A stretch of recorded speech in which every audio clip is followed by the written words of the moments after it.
Bom, olá a todos. Meu nome é Luigi e hoje eu vou apresentar um trabalho feito pelos membros da Faculdade de Direito Salvador Arena do sexto semestre, compostos por eu, o Luigi, Tyson, Guilherme, Paulo e Pedro.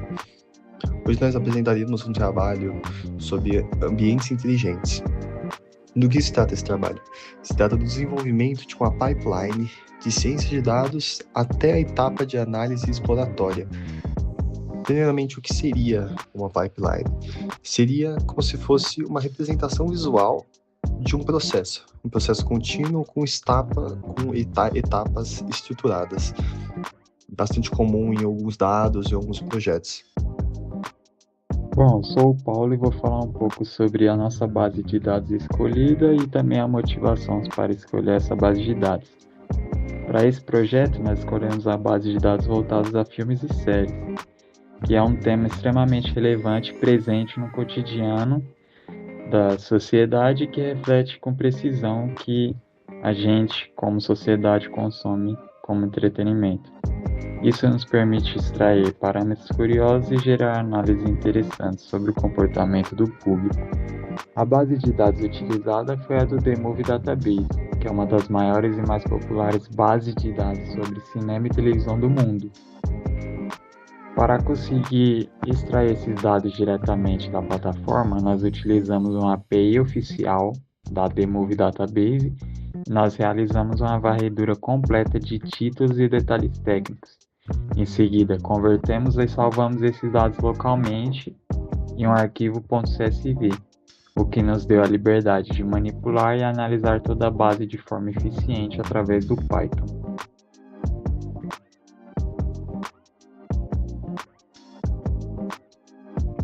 Entrando na parte da programação, criamos um script em Python que permite importar a base de dados e fazer alguns tratamentos em cima dela. Esses comandos permitem importar a base de dados localmente, através do explorador de arquivos. Depois de importar os dados, separamos os valores em linhas e colunas e exibimos as primeiras 5 linhas da base de dados. Para verificarmos o número total de linhas e colunas presentes na nossa base de dados, basta usarmos o comando .shape. Para essa base de dados temos 11 colunas e 382 linhas. Usando o comando .describe, podemos exibir estatísticas descritivas que incluem contagem, média, desvio padrão, valores mínimos e máximos e também quartis. Para verificarmos quais são os tipos de dados com que estamos trabalhando, basta usar o comando .info. Além de mostrar os tipos das colunas, ele retorna a quantidade de valores não nulos. Uma parte fundamental para qualquer projeto é a análise inicial de qualidade dos dados. O nosso primeiro passo foi checar a integridade da base para ter certeza que o conjunto de informações é confiável. Fizemos uma checagem procurando por dados faltantes e tivemos uma ótima notícia. A nossa base é bem sólida. Encontramos apenas 4 valores nulos no total, todos na coluna elenco principal, o que representa aproximadamente 1% dos dados. É um cenário muito bom para começar a análise. Com os dados faltantes resolvidos, fomos atrás dos possíveis outliers. Para investigá-los, utilizamos os gráficos de boxplot, que são muito usados para identificar discrepâncias nas variáveis numéricas. E percebemos que as inconsistências ou valores inesperados encontrados não representam erros, mas sim pontos fora da curva que fazem total sentido para a nossa base. Por exemplo, os outliers em ano de lançamento são simplesmente aqueles filmes e séries bem mais antigos. Já os outliers em nota e total de votos e popularidade representam os blockbusters e os grandes sucessos de audiência. Com isso, podemos definir que a qualidade da nossa base está em um nível muito bom. Parte do processo de limpeza e pré-processamento, no momento focamos principalmente na análise da qualidade e estrutura do nosso dataframe. Para isso, a gente seguiu algumas etapas, sendo a primeira o carregamento dos dados. Então, inicialmente, o dataset da nossa base sobre filmes foi carregado e transformado em um dataframe pela biblioteca Pandas. Logo após, a gente fez a verificação dos dados faltantes. Para isso, utilizamos a biblioteca Pandas com seus métodos SNU e SOM, e calcular o percentual dos valores faltantes para identificar quaisquer dados ausentes em nossas colunas. Com isso, o resultado que a gente identificou é que a coluna elenco principal possui 4 valores faltantes, e isso representa aproximadamente 1,05% do total das linhas do nosso dataset completo. O terceiro passo foi verificar as dimensões do dataframe. Então a gente verificou o número de linhas e colunas usando o método .shape no nosso dataframe. E o resultado é que o dataframe possui 382 linhas e 11 colunas. Após isso, a gente entrou na parte das estatísticas.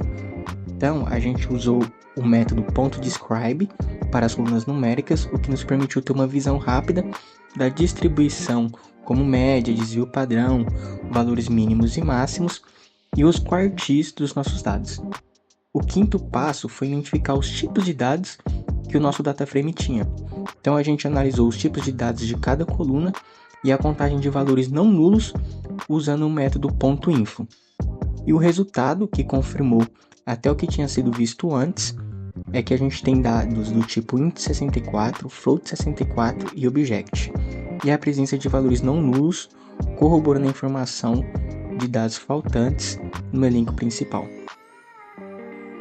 Continuando na parte de análise descritiva, a gente utilizou o método boxplot para identificar possíveis outliers na nossa base de dados.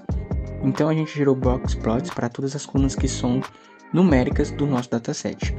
O objetivo foi visualizar a distribuição dos dados e identificar a presença de valores atípicos, que são os outliers, que são pontos de dados significativamente diferentes da maioria. Uma observação é que os boxplots indicam a existência de outliers em algumas dessas colunas, sugerindo que há filmes ou séries, de acordo com a nossa base de dados, com características que se destacam muito da média. Um exemplo foi da nossa coluna do ID/MB muito alto, e o total de votos ou a popularidade elevadas em comparação com o restante dos dados. E essas etapas elas foram feitas para fornecer um diagnóstico completo da qualidade e estrutura do nosso dataframe, preparando toda a base para que a gente possa futuramente ter uma decisão de aplicar modelos de machine learning e também gerar insights em cima da nossa base de dados. Então, depois de todo esse passo a passo, desde o carregamento da nossa base de dados até a transformação em dataframe, a parte de pré-processamento, a parte de limpeza dos nossos dados que foram feitas, tem o objetivo de deixar a nossa base de dados pronto para continuar o pipeline da parte de análise de dados, com possibilidade de aplicações de modelos de machine learning, outras métricas de estatísticas que futuramente ajudarão o grupo na tomada de decisões e na geração de insights que esses dados podem nos trazer.